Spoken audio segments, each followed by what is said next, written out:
record, we definitely, there was something that cannot be put in the video. It's wildly offensive.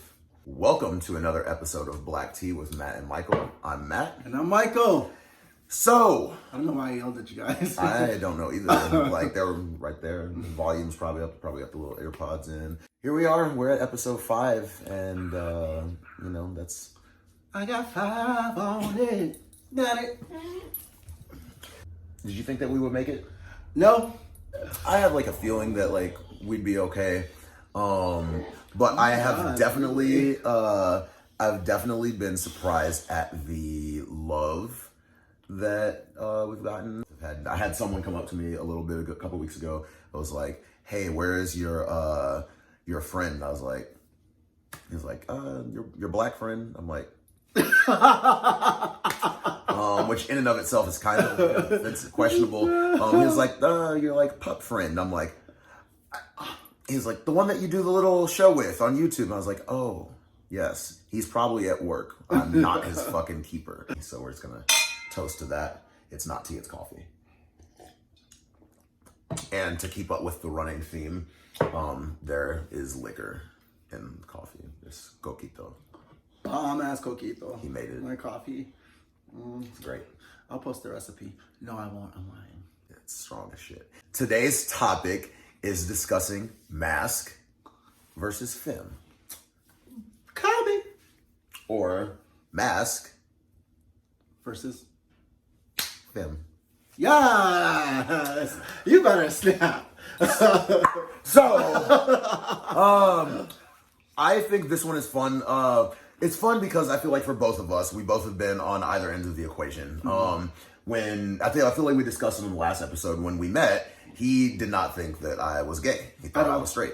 Until he realized that I was the gay wrestler that he had Googled and subsequently had a crush on, wanted to date, and I turned her down. But sorry. But I spent a lot of time as a Masc DL man, and no one knew. As a matter of fact, when I came out, a lot of people thought that I was bullshitting them. But that was then, and this is now. And now you can catch me, well, not now, because it's like about to be December. By the time you watch this, it will be December, and it's cold as fuck here in Chicago in the Windy City. But in the summertime, you can catch me out in the streets wearing crop tops and coochie cutters, booty shorts all day. I don't give a fuck how cold it is. I'm a thought. I'm in crop tops all year round.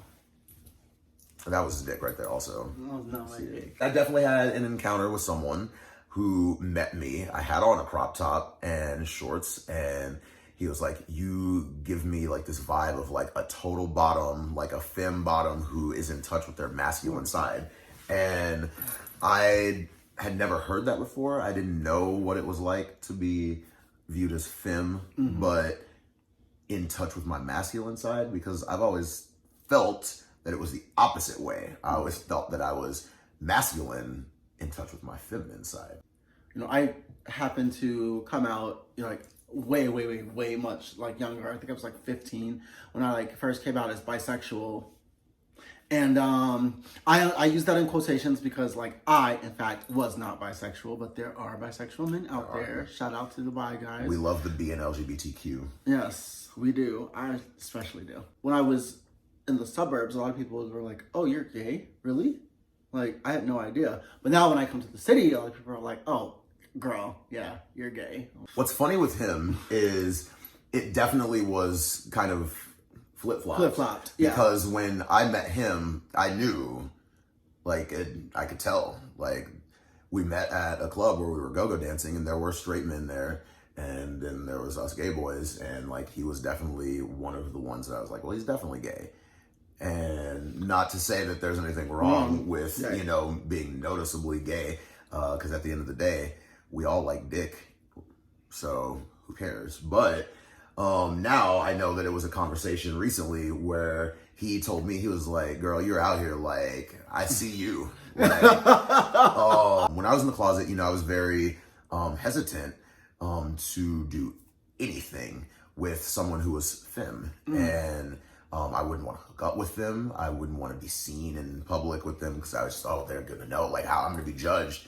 And I definitely had yet to embrace my inner femme. And I didn't really quite know what that meant until it just kind of started happening. I don't know if it was the same for you. Because I know that you were like kind of like a gay jock-ish. Growing up, you know, Black and gay in Chicago, you know, you're told, you know, to not walk a certain way or not like say a certain thing because people are like watching, and like, you know, you don't want to be viewed as like, you know, too feminine or things like that. So I remember a specific example. I remember like when I was like, 8 years old, I was like sashaying around the house, and my uncle was like, no, don't, you know. But my dad used to do that too. But I think it's just it's a generational thing. I think that there's a quiet confidence to being able to express yourself the way that you want to. I feel that. I feel that because there's definitely a fine line if it's something that you're not familiar or comfortable with. Right. To me, like masculine wasn't just like masculine; it was like muscular. Yeah. And like I don't care about that at this point, because masculinity then changed for me. But at this point now, I can openly say that like masculinity isn't necessarily important at all, because I have been with feminine guys, I have been with masculine guys, I've been with people who teeter, you know, in between both of them. I apparently teeter in between both. And, you know, like last night at work, I had someone that was telling me, you know, like, oh, I love how much of a man you are. Like your voice, I had like the word daddy, like painted across my chest. And you're like, I love how much of a man you are, blah, blah, blah. And then I had someone else that was just like, well, how do you have daddy on your chest when you have like your ass all out? You're like, I was like, you could be a daddy and I don't know, like I can feminine and be amazing. I mean, that's true. And I'll tell you this too, since we're talking about masc and femme, let's go not just in the realm of like discussing the actual like type masculine versus feminine, but let's talk about like hooking up, because that is kind of what changed my mind to like certain things. When I started having sex with men, I was only a top, and I wound up only hooking up with other tops really for the longest time because I was so into that masculine approach. And like, as we progressed, it's like, okay, you know, and then you find like masculine bottoms. I was only a top. And then eventually, like, it got to the point where I became fully versatile. I wound up hooking up with who I thought was a bottom, and he was like relatively femme. I know you've heard this story before. He was like, when I say relatively feminine, I mean he was pretty fucking feminine. Showed up with like little tiny booty shorts on. He had like a fishnet crop top, pink flip-flops on, a lisp. He came in talking about, I want to eat your ass. And I was like, I mean, literally every stereotype that, you know, you would hear. And I was like, whatever, you know, sure, I love to get my booty eaten. Like, and then he said he wanted to top me. And I was blown away because I was like, well, you came here to bottom, but sure, why not?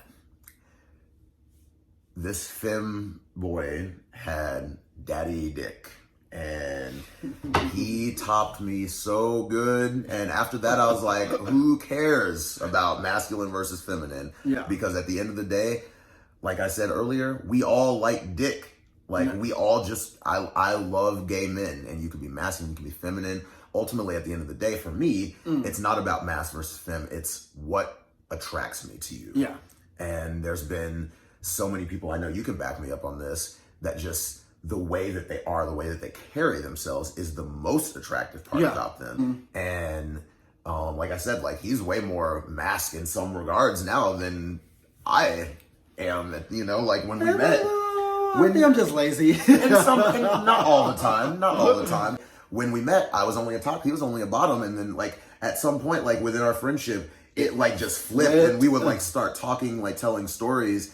And he's like, you know, you're only talking about bottoming, and like, I'm only talking about topping. Like, what the fuck happened there?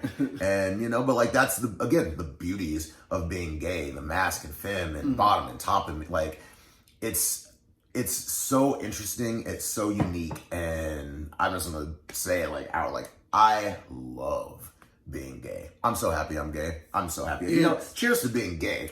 Woo! There's a thing that happens to, and I don't know if it's happened to me as of recent, but like way back when, it used to happen a lot when I'd be on like Grindr and like people would see that like I was a dancer or like a go-go boy. They would just automatically assume that like I was like this like feminine like queen that's like sashaying, and they would like block me.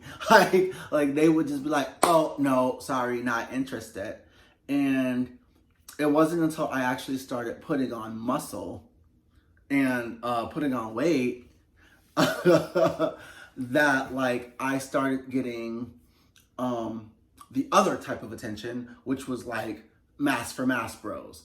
Look, there's nothing wrong with someone being Masc for Masc, but I do think that we have to stop excluding our like, you know, our femmes and our twinks and like our queer and our like, you know, even like our queens out here, you know, like there's a lot of queens, and like I have experience with this, that I've like a lot of drag queens that I have bottomed for, and they have been just like, woo.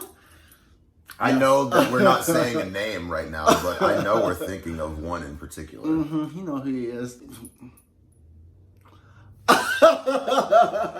That's the tea. That's the real tea. No, I'm gonna back him up on this, because that's another thing, Masc versus femme.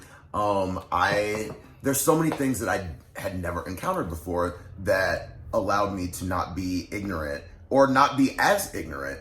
Because still, I mean, we're gay as fuck, but there's still definitely things that we're ignorant about.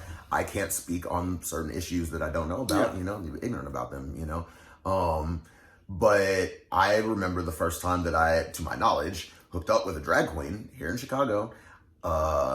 We met, we thought, I thought he was sexy.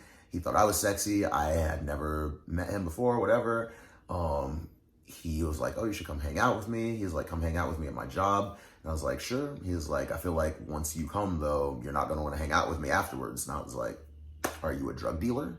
Whatever, So I went, and he got me in this club. I was like, oh, he's like a bartender or something like that. Went, nope, takes me to the dressing room and just starts tucking his dick, putting on padding. And I was like, but he was so fine as a man. I was like, okay. And I watched him perform as a drag queen and was sickening, like an amazing drag queen. I wish still did drag, honestly. Yes, we miss you. But yeah, so, and then afterwards we hooked up, and he was a man. He was a man. You understand me? A man is a man.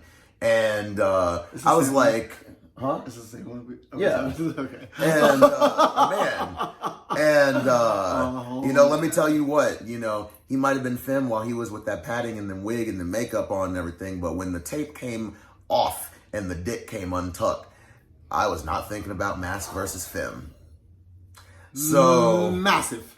I would have been afraid to have hooked up with a drag queen before that, and I was like, he's a man just like me. He's a human being just like me. We as gay men definitely need to do, like you said, we have to stop shoving away our masculine, Masc for Masc, our femmes, the drag queens, like as a culture, as a group, like we just have to look out for one another. It's one thing to be attracted or not attracted to someone or something, but we have to like stop I feel like saying, no femmes or whatever is basically the same as saying, if you're white and saying no blacks. Yeah, it's the same thing. It's offensive. And that's where Masc versus femme for me is just like, if I'm into you, I'm into you. I'm so into you, into you, into you. Obviously not. T. You want to know the real reason why I didn't go on a date with him? He was too femme.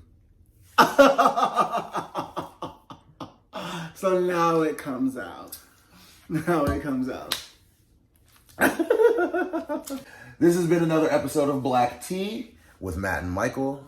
I'm Matt. And I'm Michael. And we're going to continue sipping on this coquito because he's an alcoholic and I'm like following suit. Bye.